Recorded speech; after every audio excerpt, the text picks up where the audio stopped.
ouvintes, no ar com vocês, mais um programa Culturas e Identidades. A história, a tradição luso-afro-brasileira. Com a apresentação de Filipe de Souza e hoje com a colaboração do professor L'Oriel Rocha. Todos os sábados, neste mesmo horário, às 20 horas, pelas rádios Cultura Online Brasil e Rádio Internacional Lusófona, além de outros 25 blogs e sites parceiros. Então, coexistem dois pontos na história, que é o da aparência superficial e o da realidade profunda. E realmente é sob esse prisma, né, que nós abordamos os assuntos neste programa. Boa noite, Brasil. Boa noite, mundo. Boa noite, ouvintes. Boa noite, professor L'Oriel. Boa noite, Felipe. Boa noite, ouvintes. Boa noite, mundo. A semana em comemoração ao Dia Internacional dos Museus, dia 18 de maio, ela tem como propósito mobilizar os museus brasileiros a partir de um esforço de concertação de suas programações em torno de um tema. E, no que diz respeito à Semana dos Museus, o Museu da Anatomia Humana da Faculdade de Medicina da Universidade de Brasília, em parceria com outros atores institucionais, a saber o Instituto Mocarrés Baradilian e o Centro Ernesto Soares de Iconografia Simbólica, apresentam a coleção Corpos Teratológicos, Corpos Biológicos e Monstros. Será uma exposição temática de curta duração, contextualizando história com objetos reais contemporâneos, gratuita e que ficará aberta ao público para tratar do tema de 18 de maio de 2015 a 18 de maio de 2016, isso na sala de exposições do Museu de Anatomia Humana, no horário das 9 da manhã às 17 horas. Nossa, L'Oriel, esse negócio eu não entendi, muito embora você já me havia explicado, mas vamos explicar para os ouvintes. Que negócio é esse de uma semana de curta duração, uma exposição de curta duração que vai durar um ano? Pois é, Felipe, isso são termos oficiais, né, do governo brasileiro, da museologia. Hoje o governo define como exposição de curta duração toda e qualquer exposição que ela inicia e termina, né? Então ela pode ser uma exposição de um dia, uma semana, um mês, ou como essa de um ano, né? E então o governo divide em exposição de curta duração, que é essa que inicia e termina, e as exposições permanentes. As exposições permanentes nunca mudam, nunca saem, né? Você coloca o objeto exposto e ele não sai. Mas vamos lá, professor, o que é que será essa exposição e como também surgiu essa parceria? Bom, essa parceria, os nossos ouvintes, quem nos acompanhou o ano passado na Festa da Língua, certamente, e que inclusive foi a palestra mais acessada, né, pela rádio, foi a palestra da professora doutora Jussara Rocha Ferreira, da UNB. Maravilhosa essa palestra, eu inclusive me arrependi de não ter gravado essa palestra, porque foi uma aula magna. Foi, e a doutora Jussara é uma das poucas especialistas no Brasil. A palestra dela foi, deixa eu ver se eu me lembro do título, é A Voz Humana, o mais belo dos eventos da história da filogenia.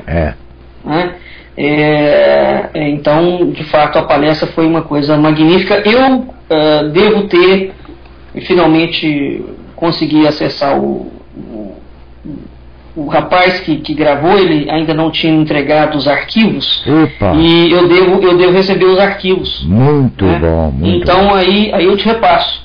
Eu creio que aquela palestra, inclusive, a gente deveria colocá-la disponível na rádio, né? Exatamente, é isso que eu quero fazer. Eu quero fazer. Ela foi muito elucidativa. Foi. Muito forte mesmo. E importante, inclusive, para o contexto de hoje, né, das discussões hoje sobre educação, seria essencial para muitos professores. Sim.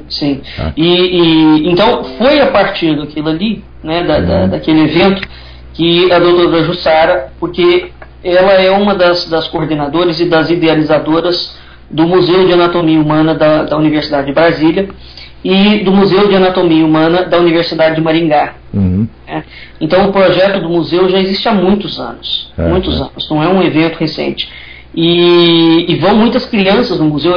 Existe o Museu Interativo em Maringá, é um fenômeno o museu. Ele está aberto a todo tipo de ensino. Semanalmente vão mais ou menos umas 400 crianças muito bom. Visitar. E é uma coisa muito curiosa, dado que tudo que a gente não pensaria é que uma criança estaria visitando um museu de anatomia. Porque de fato, nem os adultos gostam de ver, mas as crianças têm uma curiosidade muito peculiar. Mas o site do museu é muito acessado. O site virtual tem uma média de 100 mil visitantes. Depois você dá os sites direitinho para o pessoal poder acessar, né? Para todos que não conhecem, né? Nós vamos então, depois no final do programa, colocar os sites, né? Para o pessoal que queira conhecer melhor o projeto, tudo isso aí.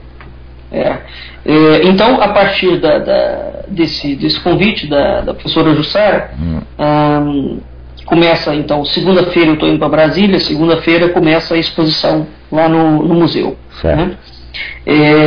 Então, o que nós temos? O museu tem peças de teratologia, que são peças de fetos que nascem com um defeito, o cromossomo tem algum tipo de defeito, e, enfim, tem essas peças em exposição para estudos dos alunos, né?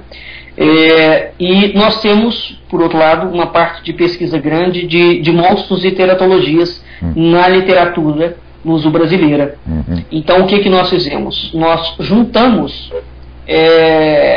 ambos as informações, os conhecimentos, e criamos uma exposição em que o aluno ele vai ver a peça. Claro que não são todas as peças, né? Mas ele vai ver algumas peças, e nós trouxemos o paralelo na literatura daquele caso. Nem sempre aquele caso está relatado na literatura como sendo aquele tipo de teratologia, né? Mas quando você vê a imagem, você vê que é aquela teratologia. Então é isso que nós vamos fazer. A exposição é bem visual, como tem que ser mesmo, né? Com informações rápidas e pensamos que extremamente elucidativas. O Museu de Anatomia Humana da Universidade de Brasília e da Universidade de Maringá, eles já desenvolvem ações de extensão, né, para o público visitante. E percebe-se uma curiosidade crescente a respeito dos corpos teratológicos, né? O que é um corpo teratológico? É um corpo com algum tipo de deformidade, né? Então, no campo da morfologia, isso cobre um vasto campo de estudo, né? E os monstros atualmente estão voltando essa área de temática, né? Por conseguinte, penso que a exposição ela vai trazer uma contribuição interessante, porque é uma exposição de característica transdisciplinar, em que a gente vai unir aquela literatura luso-brasileira que não entrou ainda na avaliação junto com o campo da medicina, e nós estamos fazendo exatamente esse diálogo, né? Propondo esse diálogo. E a gente pensa esperamos pelo menos que possa enriquecer um pouco. Sem dúvida, todo conhecimento sempre será bem-vindo, sempre será bem agregado. Mas, L'Oréal, o tema dos monstros, eles aparecem desde o Antigo Testamento. E atualmente eles estão na moda de novo. Ou será que eles nunca saíram de moda? Eu acho que eles nunca saíram de moda. Porque hoje está muito interessante, né? Porque você tem, de fato, as crianças lidam com monstros assim o tempo inteiro. É monstro no videogame, é monstro no cinema, é monstro em tudo quanto é lugar, né? Pra gente que é um pouco mais velho, o monstro antigamente era monstro. Você tinha medo do monstro estar debaixo da cama, então levantava o pé rapidamente. para botar a criança para dormir, cantava música de monstro, porque se a criança não fosse dormir, o monstro vinha te pegar. Era uma coisa muito interessante a relação. Mas sempre existiu isso. Se a gente parar para pensar, as próprias histórias infantis são absolutamente terríficas, né? O que elas lidam com monstros e com situações que vão preparando o campo psíquico é muito curioso. Então, na minha perspectiva, eles nunca saíram de cena. Essa linguagem literária, ela vai modificando. Mas o que é importante hoje, né? Como é que hoje a palavra monstro se aplica? O que nós temos que ter é a definição do que significa. Hoje você não fala mais que um indivíduo, um ser humano com deficiência é um monstro. Exato. Né? Qual é a terminologia técnica para isso? É um corpo teratológico. Né? Então, os corpos teratológicos definem-se anatomicamente como sendo aqueles corpos que são possuidores de algum tipo de defeito. Via de regra, são malformações congênitas. Falando de outra forma, o gene enlouquece. Não se sabe por que o gene enlouquece, né? Mas, aliás, existem algumas causas, mas, então, a teratologia é exatamente o estudo do desenvolvimento presente no desenvolvimento do feto. A teratologia é o estudo dos aspectos do feto, do desenvolvimento do feto de uma forma anormal. As malformações congênitas, elas podem ter causas multifatoriais, né? Como, por exemplo, a gente pode combinar um fator genético ou um fator ambiental, ou a combinação desses dois fatores, que é chamado herança multifatorial. Então, se você tem, por exemplo, uma mãe que tem algum tipo, que o gene, por acaso, tem algum tipo de anomalia, ou que confere aquela anomalia, e está submetida, mora em uma região que sofreu, como por exemplo quando houve aquela explosão na Rússia, há décadas atrás, ou mesmo em Goiânia, aquela questão do Césio 147, certo. em que você está submetido a esse tipo de situação de anomalia ambiental, isso pode gerar uma teratologia. Isso pode gerar um corpo monstruoso. E muitos governos, inclusive, Felipe, impedem a divulgação desses dados reais. Por exemplo, Japão. O Brasil também. Também? O Brasil também. No que diz respeito a Goiânia. Não, Goiânia ficou liberado porque foi um escândalo, né? Mas assim, em áreas de mineração, sim. por exemplo, né, em que você tem uma sequência de doenças ligadas à atividade da mineração. Uma dessas doenças vem a ser exatamente as doenças de teratologia. Temos também, inclusive hoje eu chamei a atenção para isso, ficou inclusive esquecido o negócio do amianto, das telhas de amianto e das caixas de água de amianto. Pois é, que é um problema, primeiro é um problema de saúde, porque o amianto não sai do organismo, né? Exato. E ele vai gerando câncer, etc. Por exemplo, o pessoal que trabalha dentro do setor de anatomia, você tem um bônus a mais pelo trabalho chamado insalubridade. Porque o cara está ali cheirando formol o tempo inteiro. Então qual é a consequência dele cheirar tanto formol? Porque para conservar os corpos só se conserva em formol, né? Então isso, o professor que trabalha ali, o aluno não, porque ele faz aquela matéria em um semestre, 2 semestres, tal, vai embora. Mas o professor que fica ali trabalhando, ele tem adicional, né? Então existem indivíduos que deveriam, determinadas profissões que são profissões de risco, né? Essas profissões prescrevem isso. Agora, a legislação, o Brasil tem uma legislação ambiental muito avançada. Entretanto, a corrupção é tão grande que essa legislação, grande parte dela, não é coberta. Porque, por exemplo, se a legislação ambiental brasileira fosse implementada, sem medo de incomodar os ricos e os poderosos, né, a quantidade de doenças, não teratogênicas, mas a quantidade de doenças que a poluição das cidades gera é alguma coisa estratosférica.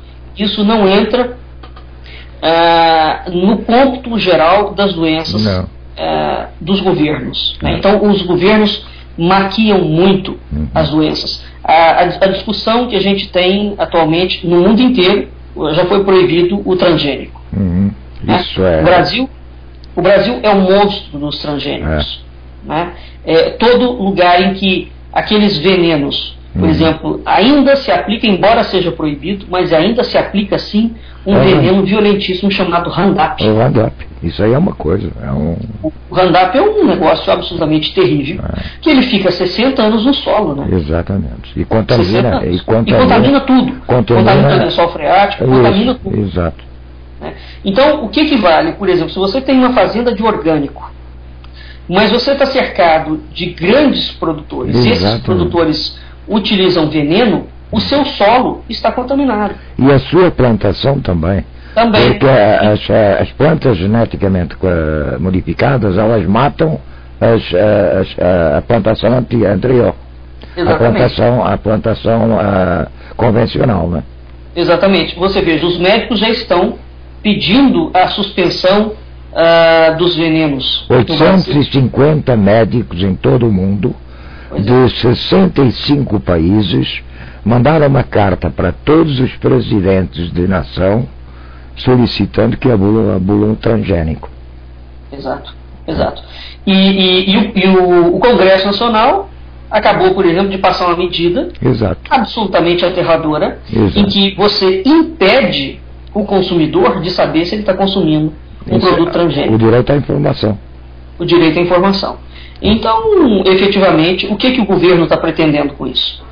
Ele está pretendendo continuar matando a população, né? E o problema é que essa população vai procurar cada vez mais os centros médicos, os hospitais. Existe uma sangria no corpo do Estado, né? Por uma irresponsabilidade que não se justifica. Algumas pessoas devem se lembrar, na década de 50, 60, 40, a Alemanha lançou no Brasil um remédio que era a talidomida. Né? A talidomida criava exatamente um tipo de teratologia. A talidomida, dependendo de como a quantidade de remédio, e era um remédio para as grávidas que tinham enjoo, ou seja, uma coisa absolutamente simples, né? A grávida enjoava e o médico receitava aquilo. Na Alemanha eles não testaram, no Brasil foi o campus de experimentação. Foi a cobaia do experimento alemão. E o resultado foi uma geração, 2 gerações, 3 gerações inteiras de talidomida. Né? Se a mãe tivesse tomado muito medicamento, o filho nascia praticamente com cabeça e tronco. Né? Porque a talidomida é um dos tipos de teratologia que impede o desenvolvimento das extremidades. Mas enfim, voltando, então essa herança multifatorial, ela pode ser uma combinação genética e ela pode ser uma combinação de fatores ambientais. Como falamos. As aberrações, a modificação genética, ela é pequena, de 6 a 7%, segundo os dados. As modificações dos genes mutantes, na faixa de uns 8%. Os fatores ambientais têm uma causa de 10%. Você vê que é grande. A herança multifatorial, que é uma herança também que combina, né, o fator ambiental com o fator genético, está na faixa dos entre 20% e 30%. Então veja, se você tem só o fator ambiental por volta de 10%, mais a herança multifatorial, que é por volta de 30%, você pode considerar que quase 40% dos corpos teratológicos, ou seja, das malformações, tem causas ambientais. Certo? E por volta de 50% a 60% tem um desenvolvimento desconhecido. Portanto, essa questão ligada à sustentabilidade, ou o que é que nós estamos fazendo com a comida, com o mundo, né, com a água, com tudo, é absolutamente fundamental. Isso não é um discurso. Agora, como não nasce, né, muita criança deformada, digamos assim, né? Porque normalmente as crianças que nascem a professora Jussara estava me explicando isso, são abandonadas. Os pais largam, saem, dificilmente, né, a mãe não quer lidar com aquele monstro, porque embora ele não seja um monstro no sentido conceitual arcaico, né, ele, para o pai, ele é um monstro. E são pouquíssimas as famílias que de fato têm estofo para lidar com uma criança deficiente. Estrutura também. Né? Nós temos aqui algumas colocações, por exemplo, no caso da água. Você veja, além do nosso... Costuma-se falar que o nosso reservatório do Guarani, ele é abundante, né? Mas eu recebi algumas interações de alguns engenheiros que me falaram que ele já está contaminado. Ele foi contaminado por agrotóxicos. Você veja, outra coisa também, isso falando no que diz respeito a ações do governo, hoje o Estado de São Paulo está passando por uma crise hídrica enorme. E você sabe que sem água não existe vida, não é? Sem água nós vamos ter a proliferação de doenças, não é? E se eu lhe falar que o eucalipto, e agora também já o transgênico, que ele já está também sendo implementado em grande escala, e estão chamando a isso inclusive de reflorestamento, não é?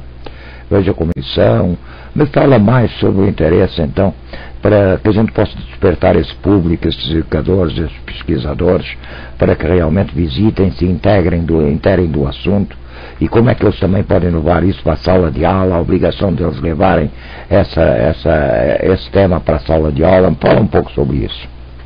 Bom, a ideia da doutora Jussara, nesse aspecto, com essa exposição específica, é exatamente trazer a contribuição de outras visões sobre o corpo, né? Porque nós temos uma cultura do corpo. As pessoas vão para a academia, elas querem um corpo bonito, e a cultura do corpo é uma das coisas mais complexas que existem, né? Porque está atrelado ao corpo, por exemplo, a ideia de beleza, não é? Está atrelado ao corpo, você quando a gente pega, por exemplo, qual é a base da escravidão? É corpo. Hoje? Não, naquela época. É corpo. Né? O negro, por uma convenção de época, o corpo do branco era superior ao corpo do negro. E, sobretudo, e é algo que as pessoas têm que entender isso também, existe um contributo bíblico, porque dos 3 filhos de Adão, um deles é punido. E essa punição cai exatamente sobre a África, porque a África coube a esse filho, né? Então, esse é um argumento, por exemplo, que a Europa vai utilizar durante muito tempo no processo da utilização. Mas o corpo é uma coisa muito curiosa. Por exemplo, de acordo com a roupa com que a pessoa veste, você quase que determina o ambiente em que ela transita. Né? Então, a ideia dos estudos sobre o corpo são vastíssimas. E a professora Jussara, então, ela quer exatamente trazer essa linguagem. Como é que é o corpo na dança? Como é que é o corpo visto sobre a perspectiva dos índios? Como é que é o corpo visto sobre a perspectiva do candomblé? Como é que é o corpo visto sobre a perspectiva cristã? Como é que é o corpo visto sobre a perspectiva da mídia, do cinema? Enfim, nós vivemos numa cultura ligada ao corpo. Por conseguinte, essas contribuições e esses diferentes olhares sobre o corpo, né? Porque até hoje, quando nós olhamos uma pessoa, uma determinada pessoa pode se candidatar a um emprego e aquele que a está entrevistando vetá-la por conta do corpo, não é? Alguns desses relatos acontecem. A gente vê casos de obesidade, por exemplo, em que o indivíduo é impedido de ser contratado porque ele é obeso. Não é uma teratologia, mas é uma cultura do corpo. Qual é o problema da velhice? É corpo. Não é? O jovem, as empresas contratam o jovem porque é corpo. Em termos de idade, você vai contratar o de 20 ou de 30 e você não vai contratar o de 50, de 60. Então o que está em pauta aqui por trás da competência? Porque não pode ser competência, porque o indivíduo que é mais velho, teoricamente, ele é mais experiente, ele é mais competente. Sem dúvida. Não é? Sem dúvida. Então o que está em pauta aqui é a idade. E quando a gente pensa em idade, a gente pensa em corpo. Então nós temos ligado, né, assim, os adendos ou os efeitos colaterais que envolvem a ideia de corpo tem uma enormidade fantástica. Você tinha nas imagens de iconografia e de simbólica, o corpo tem sempre uma leitura, entre outras coisas, moral, por exemplo. Ele tem uma leitura antropológica. O corpo de um santo significa uma coisa, o corpo de uma virtude significa outra. Então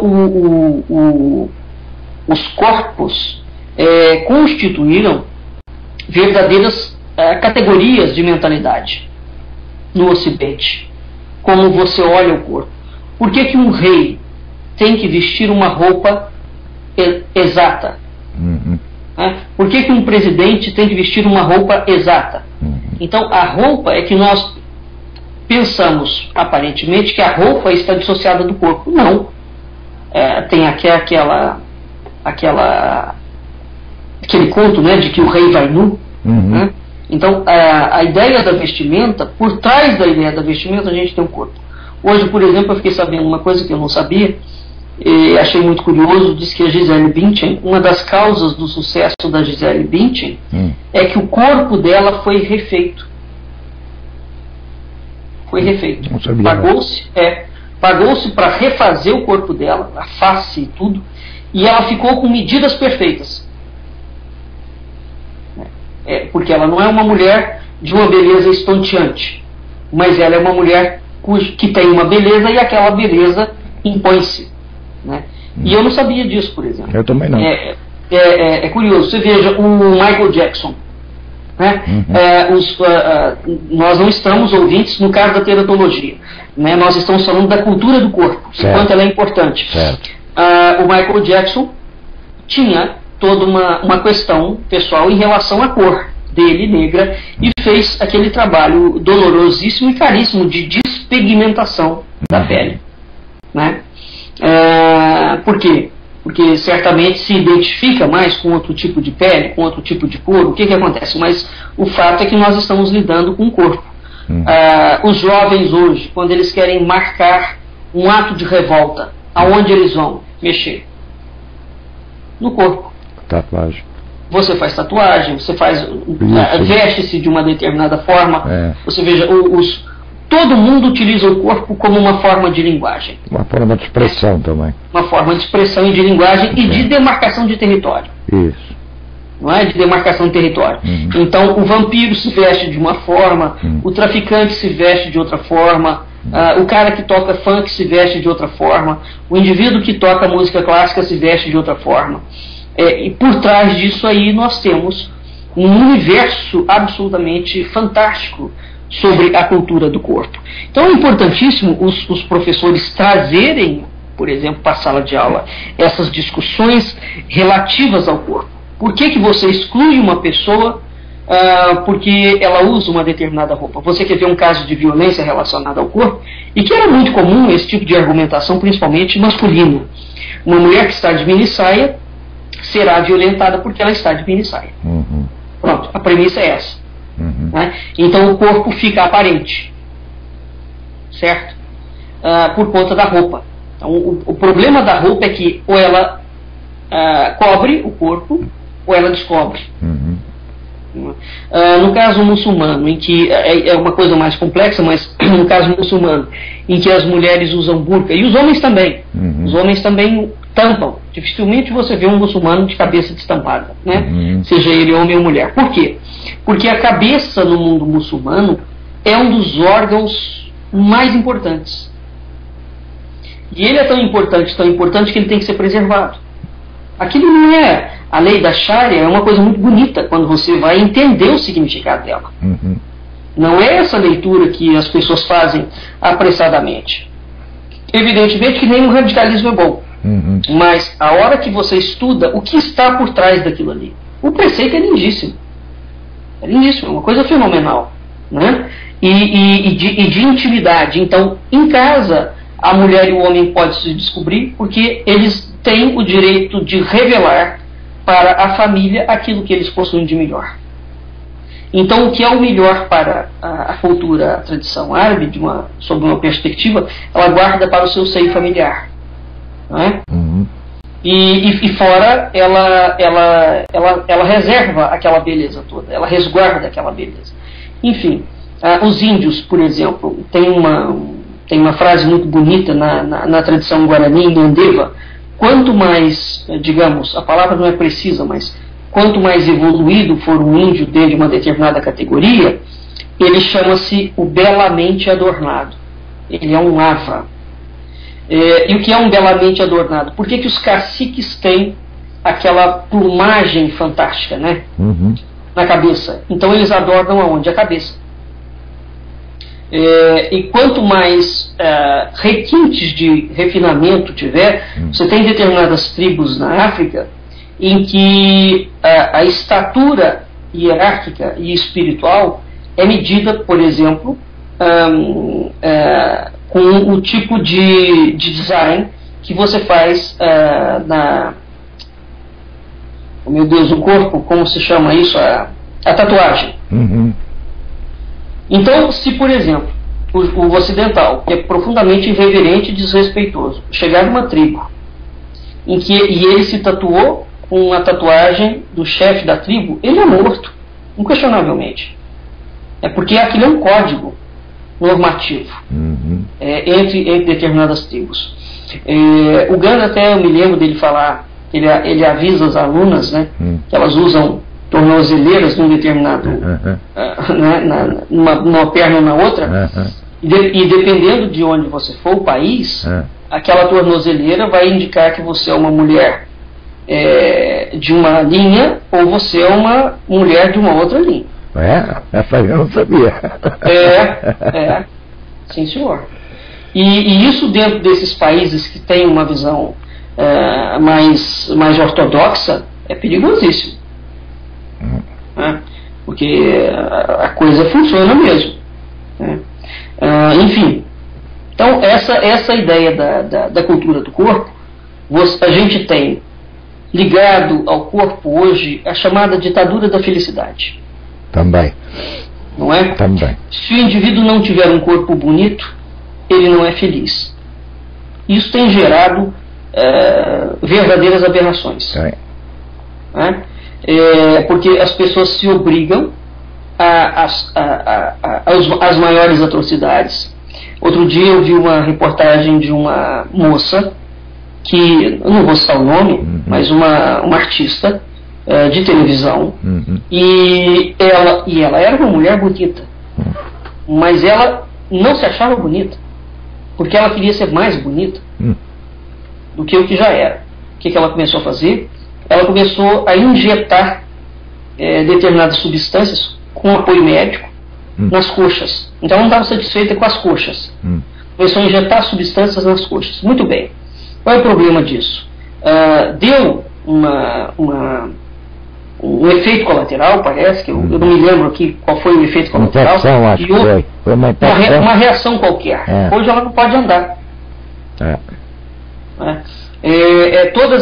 Grande parte dessas mulheres, por exemplo, que aparecem e que têm os quadris praticamente deformados, que usam o nome de frutas, inclusive, para classificar a sua tipologia, o que essas mulheres fazem? É o mesmo processo. Vai injetando substância, injetando, e, bom, em um determinado momento, a natureza, né, vai fazer pagar o preço.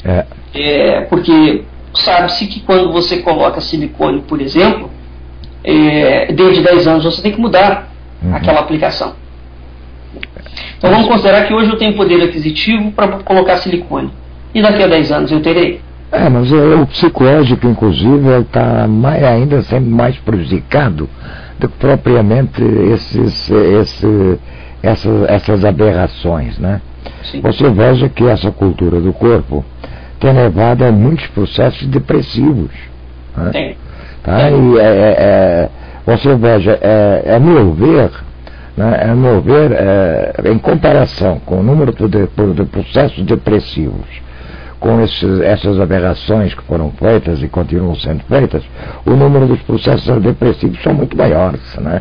O estrago social é muito maior no que diz respeito à depressão. Uhum. Uhum. Sim.